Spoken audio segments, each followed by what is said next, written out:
Pengkhianatan terbesar datang bukan dari lawan, tetapi dari kawan. Seorang kawan seharusnya setia kawan, namun bagaimana dengan kawan yang berkhianat? Kesulitan yang kita hadapi karena kesakitan yang kita alami dari pengkhianatan seorang teman, seorang saudara, orang tua, bahkan pasangan akan meninggalkan bekas luka yang mendalam. Apalagi kalau orang-orang terdekat itu kemudian berpaling dari kita. Apakah saudara pernah merasakan hal yang demikian? Dikhianati oleh rekan-rekan saudara ataupun orang-orang yang saudara anggap sebagai saudara seiman. Nah, dari sinilah muncul akar pahit yang nantinya berubah menjadi dendam. Sobat muda yang dikasihi Tuhan, beberapa di antara kita pasti pernah merasakan sakitnya ditikam dari belakang oleh orang-orang terdekat kita. Bahkan sebagian anak muda saat ini disakiti dan dikhianati oleh pacar dan sahabat mereka. Sehingga dari sinilah mereka akan merasakan perasaan yang galau dan juga perasaan yang tersakiti amat dalam. Nah, di sini kita melihat bahwa ada satu peristiwa yang tercatat dalam Alkitab, yaitu dalam Matius pasalnya yang ke-26 ayat 14 hingga ayatnya yang ke-16, mengenai kisah Yesus yang dikhianati oleh Yudas Iskariot, seorang kawan sekerja dalam pelayanan. Memang ada ungkapan yang berkata, mereka yang tertawa bersama kita belum tentu mereka melakukan kebaikan, bisa saja mereka melakukan pengkhianatan kepada kita. Yudas Iskariot adalah bagian dari perjalanan pelayanan Tuhan Yesus, adalah salah satu dari murid Tuhan Yesus, dan ia juga dipilih sebagai juru uang bahkan bendahara. Namun pada akhirnya saudara, Yudaslah yang mengkhianati Yesus. Karena kenikmatan duniawi dan karena sakit hati yang ia rasakan ketika Yesus tidak mengindahkan permintaannya. Kita ingat cerita dalam kisah Matius pasal 26 ini tentang bagaimana Yesus yang diurapi oleh Maria, kemudian Yudas yang menginginkan sesuatu tidak diindahkan oleh Yesus. Sobat muda yang dikasihi dan diberkati Tuhan, bukan hal yang mudah bagi kita untuk menerima pengkhianatan dari orang-orang terdekat kita. Ada orang yang kemudian dikhianati oleh orang lain dan kemudian hendak membalas perlakuan tersebut dengan berbagai cara. Sehingga dari sinilah akan muncul akar pahit, kebencian, bahkan juga dendam. Sobat muda yang dikasihi Tuhan, ada beberapa hal yang membuat orang kemudian berkhianat kepada orang lain. Yang pertama, karena perasaan iri hati dan dengki kepada orang yang lebih sukses, kepada orang yang lebih berprestasi, bahkan kepada orang yang lebih beruntung daripada kita. Yang kedua adalah perasaan dendam yang sudah lama tersimpan dalam hati. Dan yang ketiga adalah keinginan yang tidak tersampaikan. Yudas pun demikian ketika keinginannya tidak diindahkan oleh Yesus. Lalu bagaimana cara kita untuk menanggapi hal-hal yang demikian?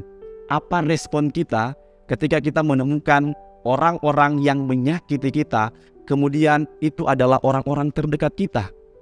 Yang pertama yang dapat kita lakukan adalah berdoalah kepada Tuhan agar Ia memberikan kita hati untuk dapat mengampuni orang-orang yang menyakiti kita.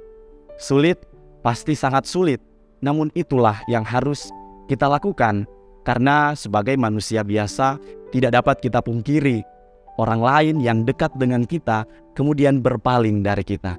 Ada satu ungkapan lirik lagu yang berkata demikian, Yesus kawan yang sejati bagi kita yang lemah, tiap hal boleh dibawa dalam doa padanya. Berserulah di dalam doa kepada Tuhan, sehingga Ia yang akan menguatkan saudara untuk menghadapi kesakitan hati karena pengkhianatan orang-orang terdekat saudara. Kita mengingat cerita Raja Daud yang dikhianati oleh Absalom anaknya, juga Ahitofel sebagai penasihat raja, di mana mereka melakukan kesepakatan gelap dan kemudian mengkhianati Raja Daud. Ketika Raja Daud mengetahui hal tersebut, ia berseru dalam permintaan doa kepada Tuhan, agar Tuhan memberikan ia kesembuhan bukan hanya secara fisik, tetapi kesembuhan dari hati yang remuk karena pengkhianatan yang diberikan oleh orang-orang terdekatnya. Agar lewat hati yang dibaharui oleh Tuhan, ia mampu untuk mengampuni orang-orang yang menyakitinya. Yang kedua adalah hiduplah dalam kasih Allah, agar kasih Allah yang dinyatakan dalam kehidupan orang percaya, itulah yang akan kita berikan bagi orang-orang yang menyakiti kita. Bagi sahabat, bagi rekan, bagi orang tua, bahkan pacar dan pasangan hidup kita yang kemudian berkhianat kepada kita. Agar supaya dengan kasih itu, kita akan semakin dikuatkan untuk melepaskan pengampunan, untuk memaafkan dan mengampuni mereka yang berkhianat kepada kita. Presiden Zimbabwe yang kedua pernah berkata bahwa dicium bukan berarti Anda dicintai. Jika tidak percaya, tanyakan Yesus bagaimana ciuman Yudas. Yudas mencium Yesus bukan karena ia mengasihi dan mencintainya, tetapi karena ingin memberikan suatu tanda kepada pengawal untuk menangkap Yesus. Secara tradisi, mencium orang di bagian pipi menandakan rasa cinta kasih dan keakraban kita kepada orang yang kita cium. Namun berbeda dengan Yudas. Sobat muda yang dikasihi dan diberkati Tuhan, dari hal-hal yang seperti inilah kita akan dikuatkan untuk melepas pengampunan kepada orang-orang yang menyakiti kita. Karena saudara, sekuat apapun kita, pada akhirnya kita akan dikecewakan. Kita akan merasakan kepahitan hati. Namun belajarlah dari Yesus yang tetap setia mendoakan orang-orang yang menyakiti. Bahkan setia dan mengasihi orang-orang yang berpaling. Sehingga dari situlah kita mendapati kekuatan untuk hidup dalam hikmat dan kebijaksanaan Allah, mengasihi orang lain sekalipun mereka berpaling dalam hidup kita.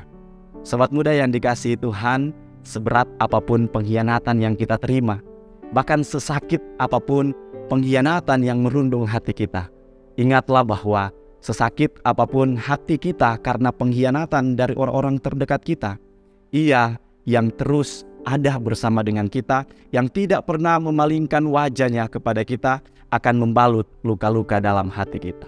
Tuhan Yesus dimuliakan, Tuhan memberkati kita semua. Salam Pemuda Gemim, Obor Pembangunan.